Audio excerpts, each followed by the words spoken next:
everyone. Welcome back to the Samantha Marie podcast. I have my friend Jazzy with me today. Hi, guys. And we actually are work friends. We met at work. Yeah. And I don't even remember exactly how we met. I don't even remember what conversation led us to just be like, wow, I like her. Yeah. Was it content? I don't know. I think it was, we see each other in the kitchen and Yep. we both create content. Yep. And then we both realized that we also love Jesus. Yep.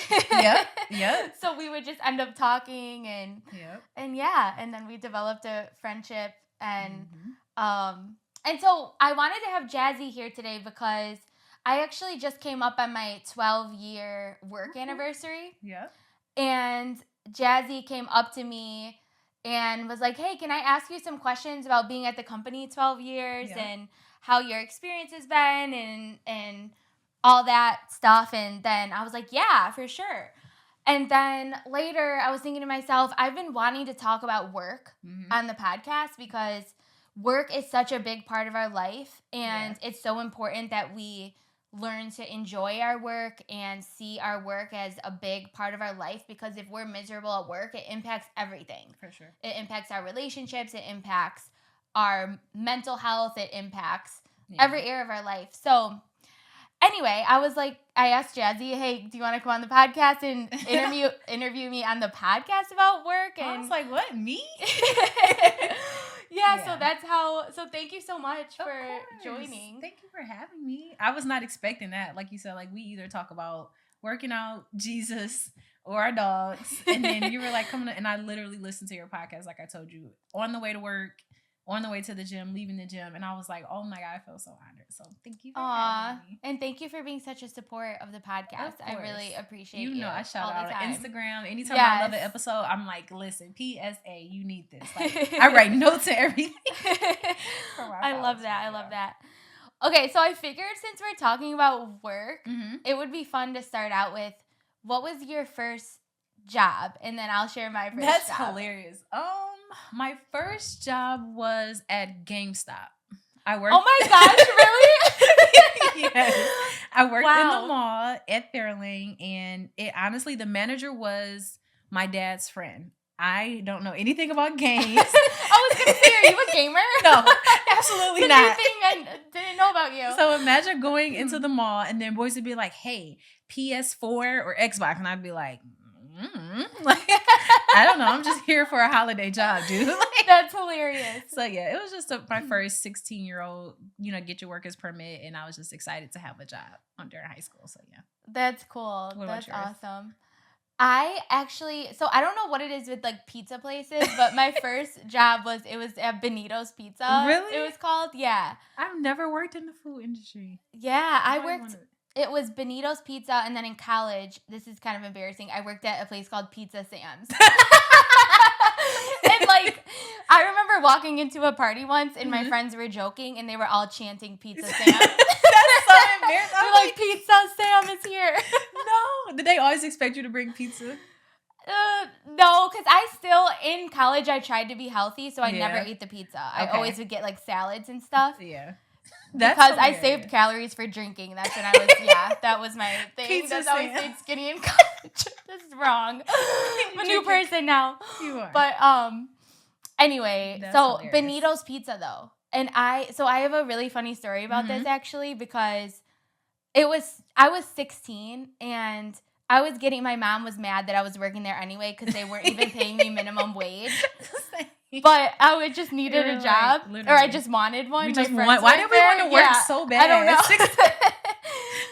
Yeah, but the manager yelled at me and called me like an idiot or something because I like messed up something. Of course, I'm 16. That's terrible. I messed up an order or something. I literally yelled at him back. I was a feisty child. I was really feisty, really spicy. I didn't know how to process my emotions properly. It's been years of growth, but I literally told him to like F off or something, and then I left. I walked off the job at the most busy time of. It was at like 6 p.m. on a Friday night at a pizza place, and it was That's insane. And then I just left and never went back. No, 2 weeks or nothing. I'm sorry, whoever. I actually shouldn't say sorry. He called me an idiot. He deserved He it. yelled at me in front of everyone. It was. He deserved a heart shift. That's I've not grown. Right. I wouldn't handle it like that now. Growth. Ever. I was 16, okay? That is hilarious. Oh my God. Yes. Bonitos. Pizza Sam. I may call you that at work. Pizza Sam. Pizza Sam. That's okay. Maybe that should be the new podcast name. Pizza Sam. Oh, but anyway. So yeah, so how come you felt led to ask me some questions about work and everything? I want to say it was probably during one of our work meetings. I think it was when they shouted you out for your 12th year, right? Yeah. Your 12th year at work. And I literally was like, again, like I listen to the podcast all the time. I love Sam's growth in God and her maturity. And I was like, oh my God, she's at year 6. And then come, I believe September, it'll be my 6th year. So I was like, wow, like Sam and I are near the same age. And we're like, she's at 12 years. I'm at year 6. This is kind of like, to me, I felt like it was like a pivotal point in my career. And I've been praying like, okay, God, are you telling me to pivot?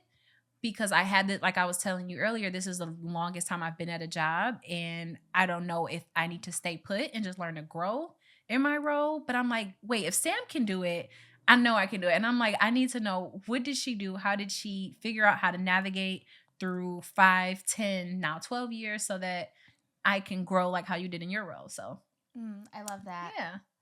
So do we want to start? I guess we can start there. Yeah. So yeah, I've been with the company, 12 years now, ever since I graduated college. Actually, as an intern at 20 years old. That was where you landed when you graduated college? Yes. At 20 years old, I started as an intern when I was in college. And then I went back for my senior year. And then I got a full-time role at the company that we're at. And so I actually was in a different, I'm in this new job that we're in right now for the last 3 years. But before that, I was at like a sister company of the job that we're in right now. And I was there for the first 8 years then of my career. 8 years. So it was quite the journey. Yeah. And I learned so much so early in my career. Yeah. And there was a time, probably a few years into work, that I really felt like lost and felt like I didn't know what I wanted to do. Yeah. And I was kind of looking for other jobs, and every morning it was hard to get out of bed. Yeah. Where I didn't feel motivated to go to work. I always went to work. Yeah. I always went to work, but it was hard to get out of bed and to go to work. Yeah.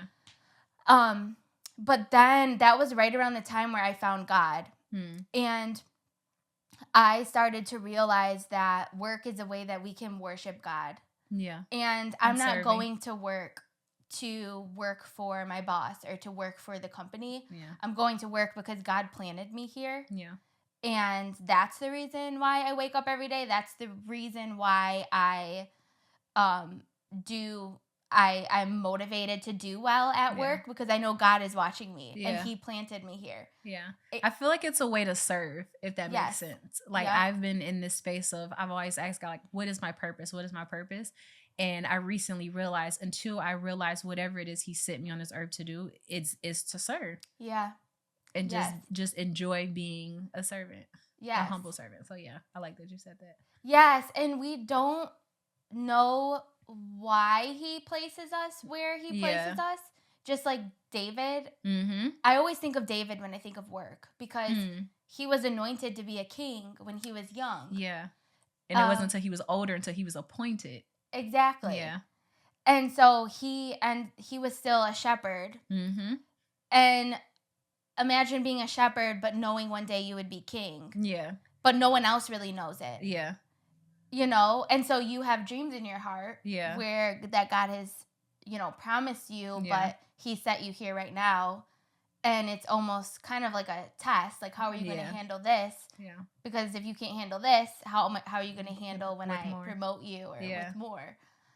That's insane. So what led you, I would say, at year 8? So once you were after this sister company, like, can you remember what led you to say, okay, it's time for a change. It's time for a pivot. Like, do you remember what that was like?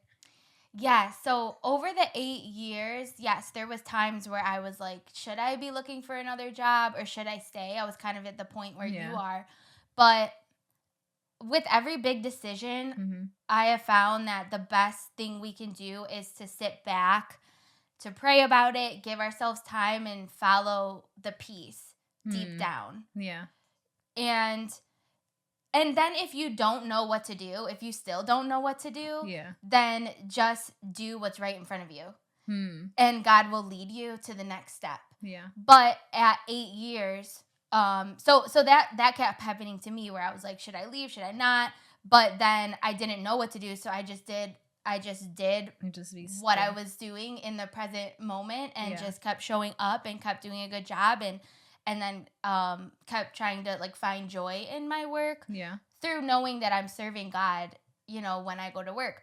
But at 8 years, so I had new leadership come in. Okay. And then also I had been there 8 years. So I knew pretty much everything about the job. Everything there was to know about that role. I wasn't growing anymore. I wasn't being challenged. I wasn't learning new skills. So to me, that was the first sign that, okay, it's probably time to take a new step in your career. Yeah. Because I'm not growing anymore. Yeah. Like when I looked around the room, there was no one I was learning from anymore. Wow. And for the first 8 years, there was tons of people that I looked around and I could learn about different businesses. I could learn new skills. I could learn just by observing people. Yeah. But at this point, I would look around the room and I wasn't learning from anyone anymore. Yeah. And so that was a clear sign, okay, it's time to start thinking about a new step. Yeah. But then the second thing, because again, I'm a very loyal person. Like I've been here 12 years. Same. That's where I'm like, is it just me being antsy? I'm about to be 30. Is it just because I want something to look different for me by the time I turn 30?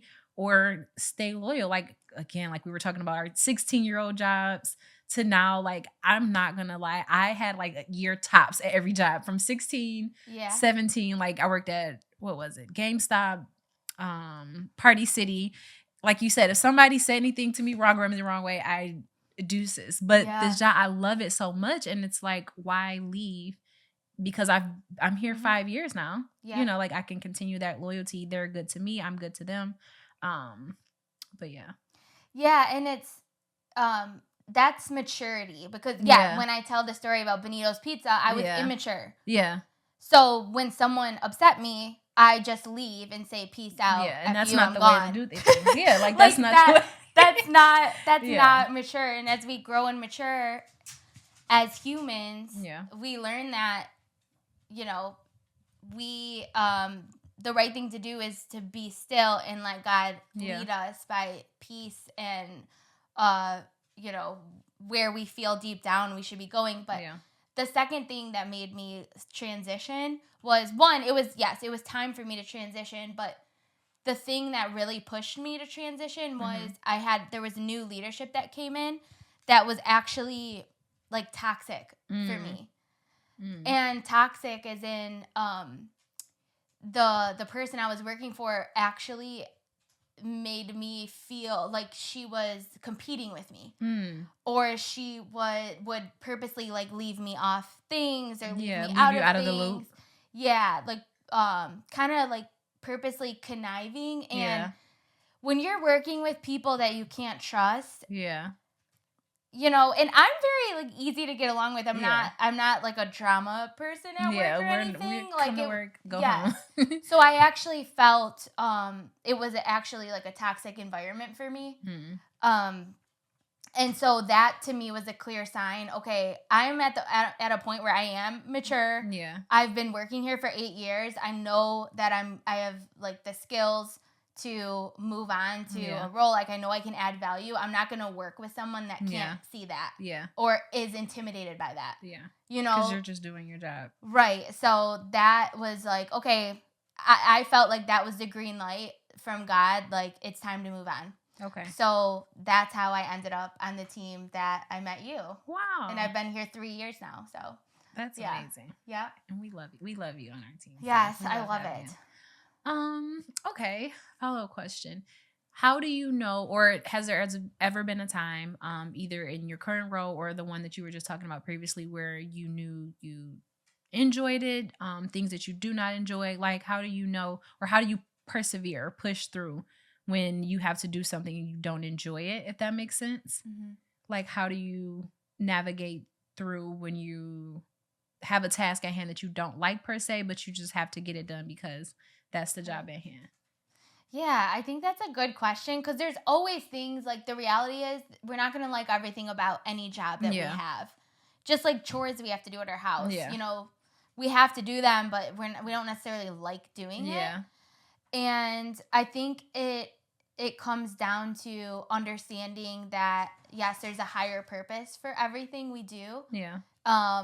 That by doing these things, it's a way that we can build wealth. Like, this is how we're getting paid. We can build wealth for our families, for ourselves. Even I think the Bible talks about how work keeps you from boredom. Yeah. And so some of these tasks may seem like annoying to do, but like, what else would we be doing? I think it's like idle. What is it? I think like an idle mind is the devil's playground or something. I know what you're talking about. Yeah. So it's like, I think Dan Gilbert says this. Dan Gilbert's like this billionaire in Detroit that owns everything.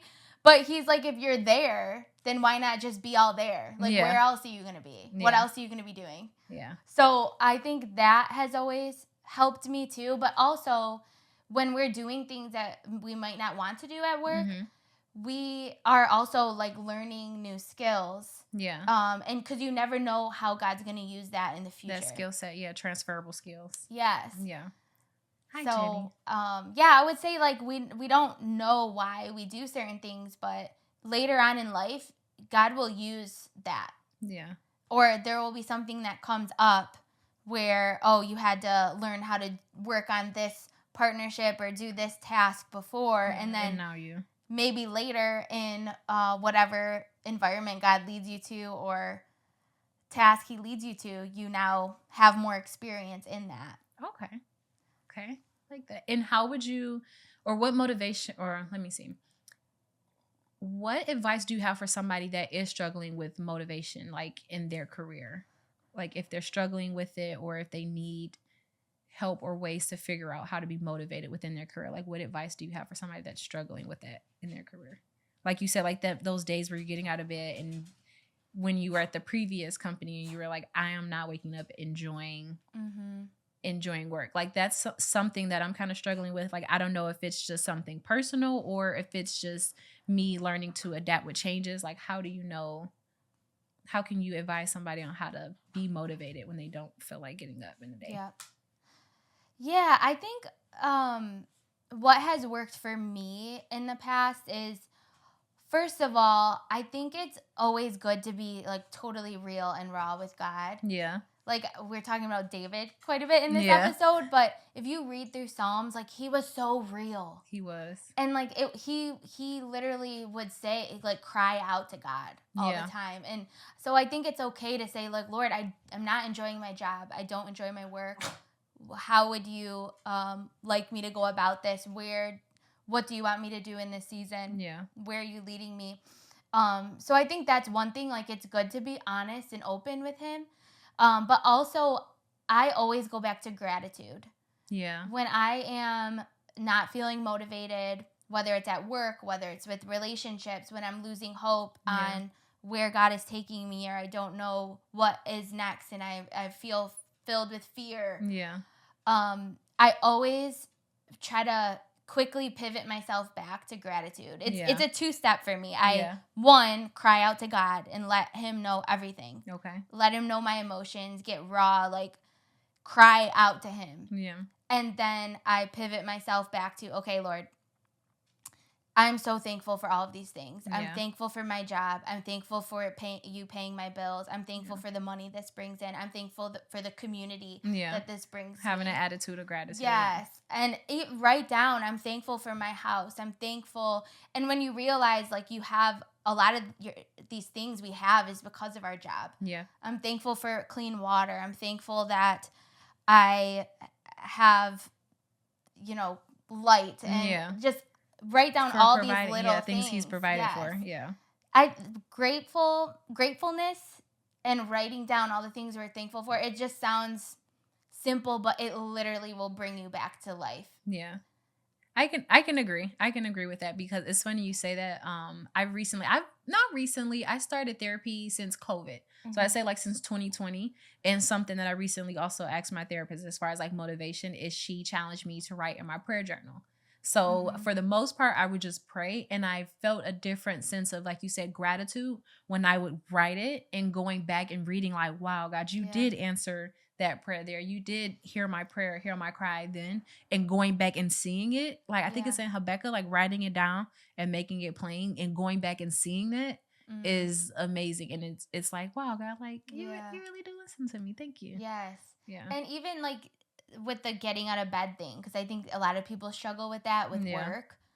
I have made it a habit to say gratitude before I even get out of bed. Really? Just at least say, Lord, I'm thankful for my house. I'm thankful for this bed. I'm thankful for the air that I breathe. I thank you for waking me up today. Yeah. And it literally changed everything for me when I started doing that. And when I mentioned at the beginning of this episode, early in my career when I had a hard time getting out of bed and I didn't feel motivated, I literally forced myself into habit of that. Yeah. And I still do that every single morning. To this day, just like, what can I do? And simple, just the little daily simple things, saying gratitude right when you wake up in the morning.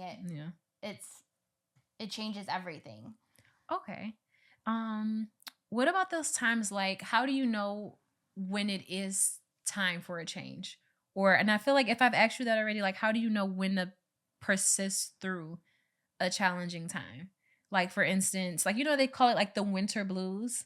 Mm-hmm. Like, how can you know when it's maybe we're just going through the winter blues or like a seasonal change? Or how do you know, like, okay, it's time for change? I feel like you already kind of answered that though a little bit. Like you said, like when you know in your spirit something's bothering you, if something is, like you said, not bringing you peace anymore, like with those kind of. Mm-hmm. Yeah, I think with anything in life, if we are unsure of it, I've learned to just give yourself time and not make quick decisions. Okay. Again, like going back to storming off on the pizza guy.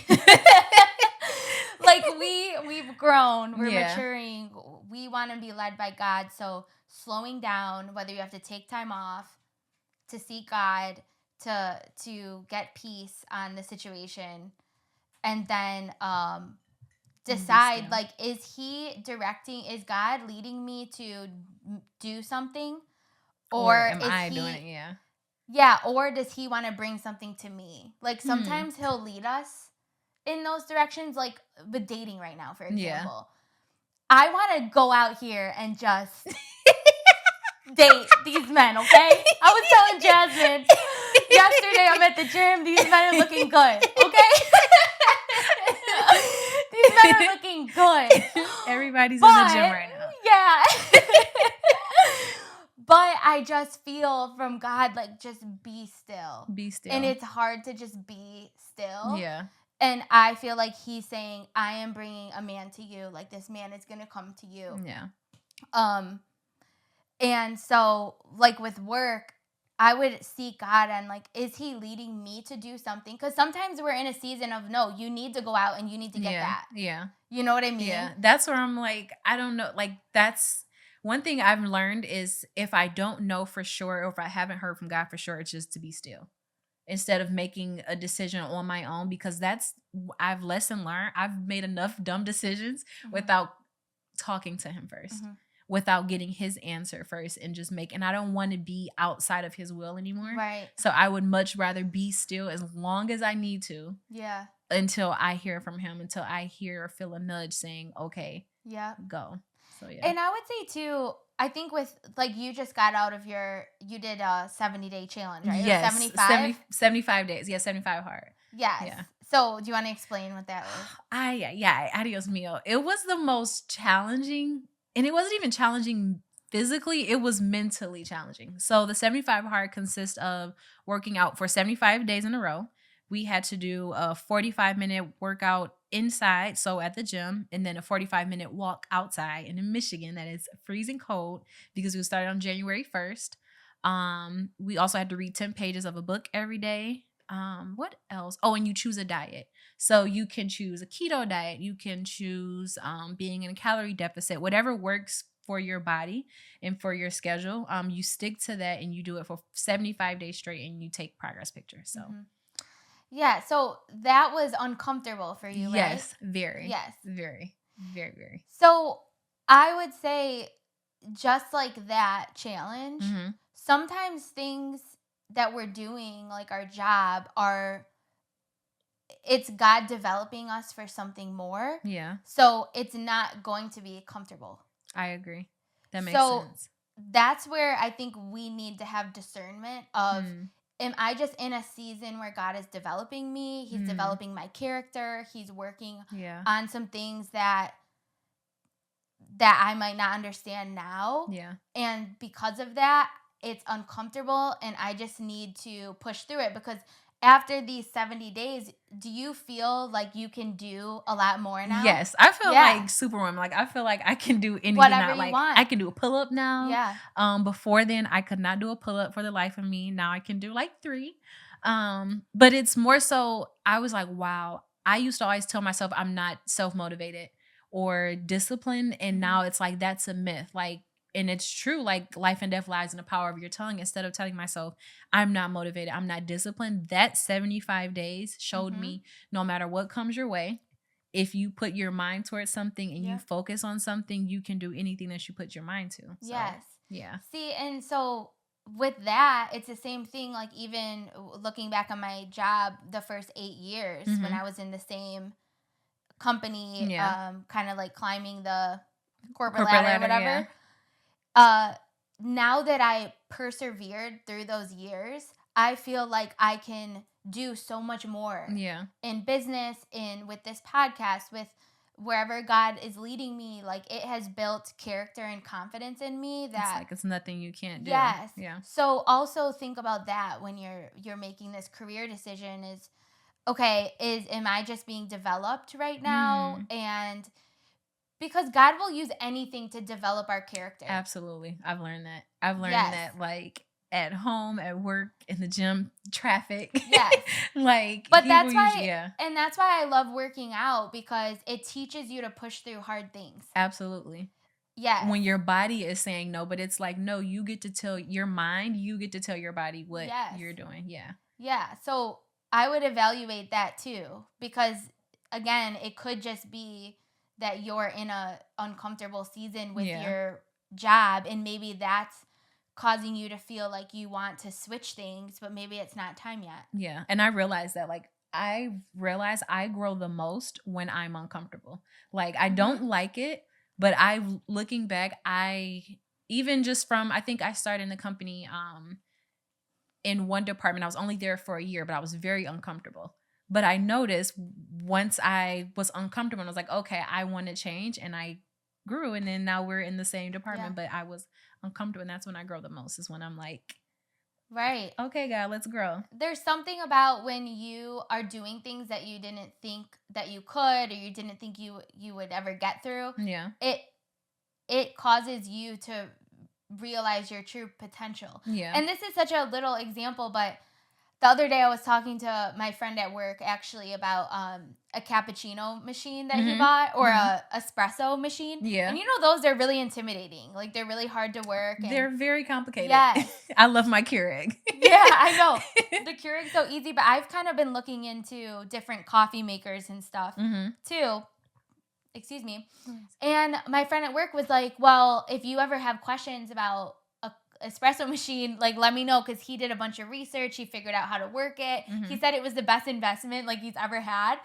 But I said to him, I was like, well, if I figured out sourdough, I know I can figure out anything, because your sourdough looks amazing. Like, and sourdough is a science experiment. Yes. Like, so it's such a, and then when I said that, though, I'm like, wow, when you do something hard, or you do something you thought you couldn't figure out, it opens up this like portal, or this window into, you want to keep going, keep trying, keep challenging yourself. Of all these other things that you can do. Yeah. So pushing through a job that may be uncomfortable or hard, like you will see fruit from it. Okay. You will see fruit from it. Okay.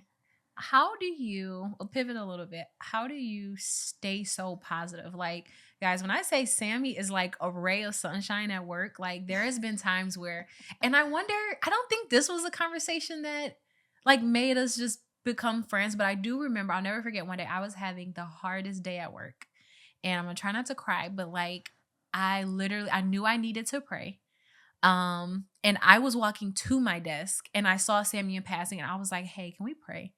And I felt so heavy. I felt just overwhelmed. And after that prayer, like I felt so much lighter. Like I felt like a sense of release and calmness after we prayed. And I just want to know, like, how do you stay so positive? Like, I know it's not easy. I know that you've had, like, we talk about challenges that you've had in your life that have taught you how to look at things from a different perspective. But how do you stay so positive when you know, so to speak, like if you're doing something that maybe God hasn't called you to do? Like, for instance, I don't know what my purpose is. Mm-hmm. I don't know if the role that I'm in is my forever job. Like you said, it's just something that I enjoy doing. I love the work-life balance. I love my team. And it definitely pays the bills. But I wonder, I don't think this is what God called me to do. So in the meantime, I'm taking your advice, and I will be still and know. But how do you stay positive in the meantime? I love that. And thank you for sharing that. Of course. That is my prayer, to just be a light wherever I go. And so as you're speaking, mm-hmm. I think this is the thing, is over time I realized that my purpose is to be who I am, who God called me to be. It's not about this podcast. It's not about my job. It's not about what I'm doing. Yeah. Your purpose is who you are, being who you are, exactly where you are, in whatever situation God has you. Yeah. And it's so weird, because it took so long for me to realize I am not my work. Yes. Like at 20, I think I'm 28. It literally, this year I had to learn, Jasmine, you are not your work. Mm-hmm. I used to always feel weird. Like there was a moment where I was in another program before I started my master's program, and I got kicked out of that graduate program. And I remember just like, oh my gosh, like, God, what am I doing? Like, I don't know what I'm doing. And I had to realize I am not even a student. I am more than just being a student. I am more than just my job. Like, how do you just rest, I guess, and be okay with just being who you are? Like, that's just so tough. I guess society kind of puts this pressure on you to be something by a certain age and at a certain stage in your life. And how do you get over that age, the expectations of society? Like, how do you just be okay with who you are and who God called you to be? Yeah, it's realizing that we live in a culture, this social media culture, and we are growing up, and we've grown up in a generation that is comparing ourselves to everyone else. Yeah, absolutely. So we see what everyone else is doing. We see everyone having babies, getting married, having these cool jobs. You know, on social media, their life looks way cooler than what it probably really is in person. I mean, with all of us too, I'm guilty of that. We only post the highlights. But so it is understanding that, yes, everything, none of that stuff really matters. It's all, God called us each to, He wrote our stories out before we were even born. Yeah. He wrote the story of Jasmine. Yeah. And it wasn't set on this human timeline that we have. Yeah. It's set on God's timeline, which He works outside of time. Absolutely. And every moment of your life matters. Yeah. And I think that is, when you read the people in the Bible, like, they were just ordinary people. Ordinary people. They weren't like these superstars in these, C-suite positions, like, celebrities. Yeah. Like, it was the most ordinary people in the Bible that had the most amazing stories and testimonies. Like the fisherman, the carpenter, the woman with the issue of blood. That's not something I would like. I would find the nearest corner and stay there and live there. Like, yeah. The women that would just go to the well and get water. Like, they just lived day by day, second by second. Yeah. And they were just doing life. Yeah. And when you realize that your life and your purpose is in those little moments. Yeah. It's not in all the other stuff. Yeah. That's when you can find joy in every little moment. Yeah. And I believe that's how I'm able to find joy in life. And it doesn't, like, I have my days. Yeah. And I allow myself to feel my feelings. And that's where I go back to what I said at the beginning. I am very open with God when I'm upset and when I'm scared and when I'm sad or when I don't know what to do. I'm very open with him about that. And I think that's healthy and that's good. Yeah. But yes, when we realize our life and our purpose is not somewhere far away, it's here right now in this moment. Yeah. I was listening to a podcast and it said, be where your feet are. Mm-hmm. And it was like, like be in the moment and enjoy the moment that God's giving you, the people that he's placed right then and there in your life. So, okay. Yeah. All right. Be still. Be patient, Jasmine. Be calm. Yes. And know you have significance right here, right now. Yeah. Whether nothing else happened in your life, like your life is significant right now with where he has you right now. Yeah. And the people that are around you, your friends, your boyfriend, your community, your family. It's enough. Yes. Wow. Where were you when I was 21? My goodness. Speaking of 21, Jenny is like she's having the best nap right now. She loves it. If you could tell yourself, your 21-year-old self, anything, what would it be? Or even like I'm 28, so I have 2 more years until I'm 30. If you could tell yourself either 20 or 21? I really want to know about 21, but like what would you tell yourself? I would tell myself to just don't worry and to just enjoy the journey. Yeah. Because I think we can get so busy in the future. Yeah. Oh, what's going to happen in the future? We're always looking ahead and not just in the now. Yeah. And there was a moment in my life, probably when I was about like 25 or something, like right in my mid-20s. Yeah. Where I was, as a child, I swear, I think I was born like a naturally positive person too. Yeah. You know, like it's just kind of how God made me. Like I'm one of those people that wake up like skipping. Yeah. I don't like I believe it. I don't know why, but my dad's the kind of like he'll like whistle around the house and stuff. That's you. Like Sammy is Monday morning getting coffee. I'm like, don't talk to me until I have coffee. Sam's like, good morning. How are you? I know. I was like, people at work probably think I'm so annoying because I am that person. Like, hey, in the elevator and stuff. But I just can't help it. It's just kind of how. Yeah. It was one of those gifts that God, I think, he gives us all different gifts. And that's a gift, yeah, for sure. Yes, and one of the gifts he gave me was joy. Yeah. But I remember when I was about I had to be about 25, I lost that for a few years where I lost my joy and my happiness, and it felt like a really dark season. And I remember having an awakening moment where I was like, what am I waiting for? Like, why am I postponing? Why am I postponing? Why can't I say postponing? Postponing. Your mouth is doing something. Okay, I'm gonna say it for her, Sam. Postponing. Thank you. I literally said, why am I postponing there it is. Joy? Yeah. For some future event. That's good. That's good. So I would say don't postpone joy. Yeah. For some future event. Like it's free. Take it. It's here. It's right now. Yeah. Enjoy it.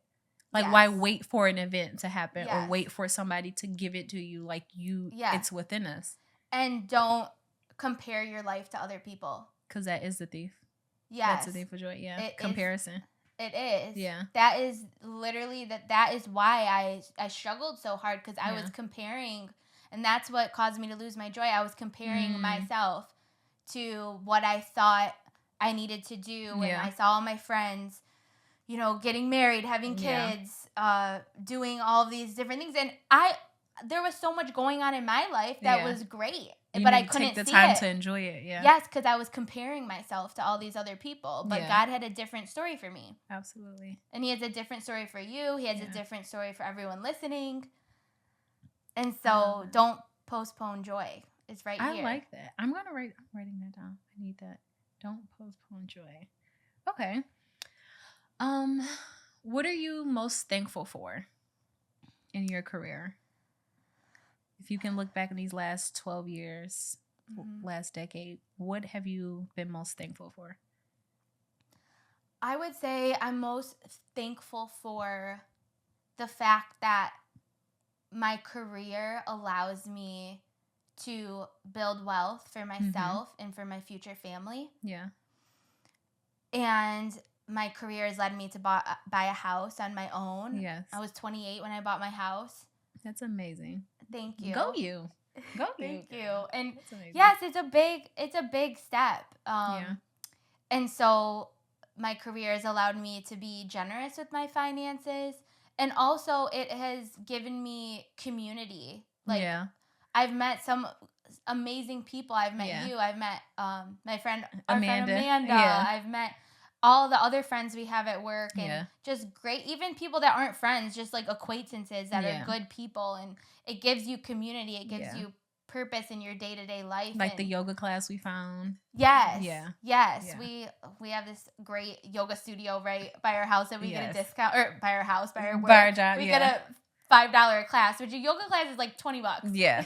And it's intense. It's amazing though, that even the community in there, like Sammy invited me and it was amazing. Like normally when I go to yoga class, I'm intimidated, but like it literally felt like home. Like the instructor was cool. The class was cool. Like, community. So I think I'm so thankful for work because it's so much more than just work. It's not just a job. It feels like a family. It feels like a little family. Like we have our own little family within the company. And it's God has a purpose for why we work there. Yeah, for sure. So